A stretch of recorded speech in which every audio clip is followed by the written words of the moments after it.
बहुत अच्छा। जी शुक्रिया। आज के इस अवेयरनेस कैंप को ऑर्गेनाइज करने वाले हमारे district social welfare office, information महकमा, हमारे फोक डिसेबिलिटी सेंटर एनजीओ के ऑर्गेनाइजर्स, मैं आप सबका शुक्रिया अदा करता हूँ कि आपने हमें मौका दिया आज अपने सभी भाई बहनों के साथ यहाँ पर मिलकर हमने इतनी बातें सुनी और क्या क्या मसाइल हैं यहाँ पर उनको सुनने का एक यहाँ पर हम लोगों को मौका मिला। मैं तहे दिल से शुक्रिया अदा करता हूँ। बहुत अच्छे फनकार यहाँ पर आए, उन्होंने काफ़ी अपना जो है वो अपने फ़न का मुजाहरा किया।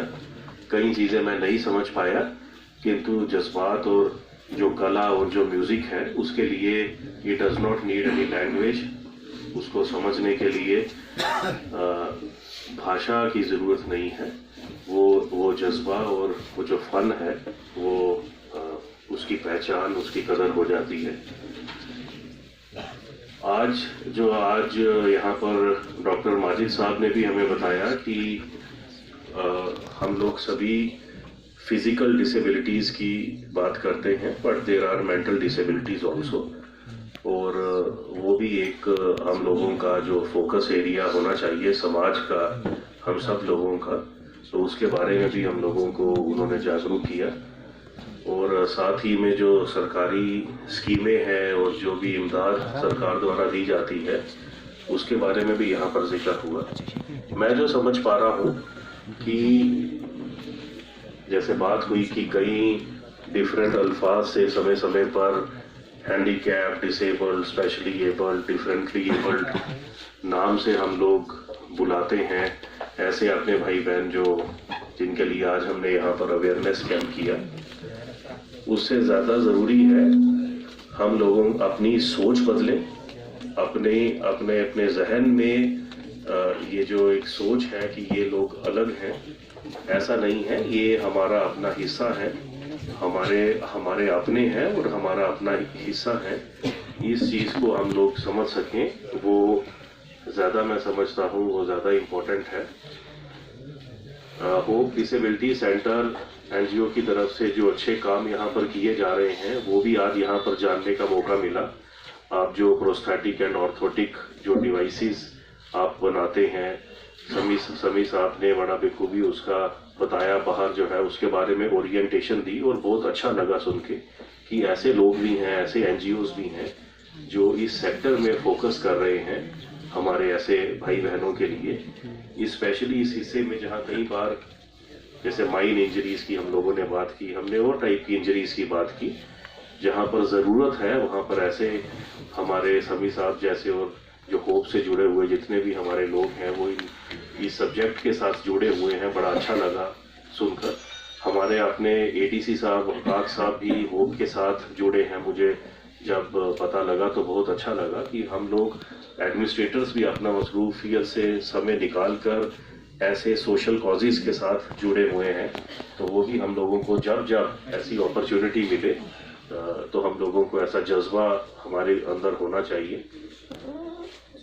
कुछ डिमांड्स जो यहाँ पर एसोसिएशन है उसके द्वारा रखी गई हैं और मैं समझता हूँ उनमें से कोई भी डिमांड, जब मैं इनको पढ़ रहा था तो मुझे कोई भी ऐसी उसमें नाजायज़ डिमांड नहीं लगी और कोई भी ऐसा नहीं लगा जिनको हम पूरा नहीं कर सकते। जो हमारी एग्जिस्टिंग गवर्नमेंट स्कीम्स हैं, जो हमारा एग्जिस्टिंग सेटअप है, उसमें अगर हम चाहें, अगर हम लोग एक पॉजिटिव थॉट रखें हमारे ऐसे भाई बहनों के लिए, तो हम लोग ज़रूर उस पर इस टाइप के कहीं पर स्पेशल कोर्सेज चलाने की बात हुई, कहीं पर मनरेगा स्कीम में तरजीह देने की बात हुई, कहीं पर मोटराइज्ड जो साइकिल्स हैं उनकी डिस्ट्रीब्यूशन की बात की जा रही है। सीएमओ साहिबा हमारे बीच में है तो वहाँ पर उनके लिए स्पेशल इस टाइप के कैंप्स चलाने की यहाँ पर बात की गई है। स्पोर्ट्स एक्टिविटीज़ कराने की बात की गई है। हमारे डिस्ट्रिक्ट लेवल ऑफिसर्स कहीं यहाँ पर हैं तो कुछ इलेक्ट्रिसिटी चार्जेस और वाटर बिल्स में कंसेशन की बात हुई। तो इन सारे इश्यूज को हम लोग रेज कर सकते हैं। हम लोग अपने अपने फोरम पर अपने अपने महकमे के साथ इन इश्यूज को रेज कर सकते हैं। बैरियर फ्री एक्सेस की बात हुई, तो वाकई ये बहुत ज़रूरी है। और मुझे लगता है कि मुझे और एडीसी साहब को दोनों को देखना पड़ेगा कि हमारा अपना मिनी सेक्रेटेरिएट कितना बैरियर फ्री है। जैसे है ना, हम लोग स्कूलों को और पोलिंग स्टेशंस को तो हम लोग रैम्प्स और बनाने में साल दर साल करते हैं, असेंबली इलेक्शंस हो या पार्लियामेंट्री इलेक्शंस हो, बट हमारे ऑफिस अपने कितने बैरियर फ्री हैं वो भी हम लोगों को सोचने की ज़रूरत है। और एक कुछ कोर्सेज चलाने की बात हुई, और साथ ही में एक national tour for handicapped persons, ये भी आइडिया मुझे बहुत अच्छा लगा। जहाँ जहाँ पर हमारे पास रिसोर्सेज हैं उनको पूल इन करके एक्सपोजर ताकि हो, क्योंकि जैसे कि बात हुई, जो मैं भी अपना मानता हूँ, disability it is only in our mind. हमारी सोच में डिसेबिलिटी होती है। ऊपर वाले ने सबको एक जैसा बनाया है, और हम लोग जिनको कुछ अपॉर्चुनिटी दी है ऊपर वाले ने कुछ काम करने के लिए, और जो रिसोर्सफुल पर्सन्स हैं, अगर हम लोग भी दूसरों के लिए कोई मदद ना कर सके, तो मैं समझता हूँ इससे बड़ी डिसेबिलिटी मैं अपनी मानता हूँ कि अगर हम लोग हम अपने ऐसे भाई बहनों के लिए कोई अच्छा काम ना कर सकें। तो मुझे पूरा आई एम वेरी कॉन्फिडेंट कि पूरी हमारी जो टीम है, we are very sensitive towards this particular subject, और पूरा सेंसिटाइजेशन के साथ हम लोग मिलकर एज अ टीम अच्छा काम इसमें करेंगे, और जहाँ जहाँ पर पॉसिबिलिटीज़ होंगी उसको एक्सप्लोर करेंगे। साथ ही में जो बात हुई कि this should not be a one of event, कि हम लोग आज हम ये प्रोग्राम करें और उसके बाद हम अगले 3 दिसंबर को जाकर मिलें, this should not be the वो, क्योंकि ये एक कंटिन्यूस प्रोसेस है। हम लोगों को कंटिन्यूसली जुड़ा रहना है, और जैसा मैंने समझा, हम लोगों को कोई बहुत ज़्यादा इसमें करने की ज़रूरत नहीं है। सिर्फ एग्जिस्टिंग स्कीम्स में ही अगर हम मॉडिफिकेशंस कर सकें, तो with in our existing framework हम लोग बहुत अच्छे तरीके से इन सभी डिमांड्स को मीट आउट कर सकते हैं।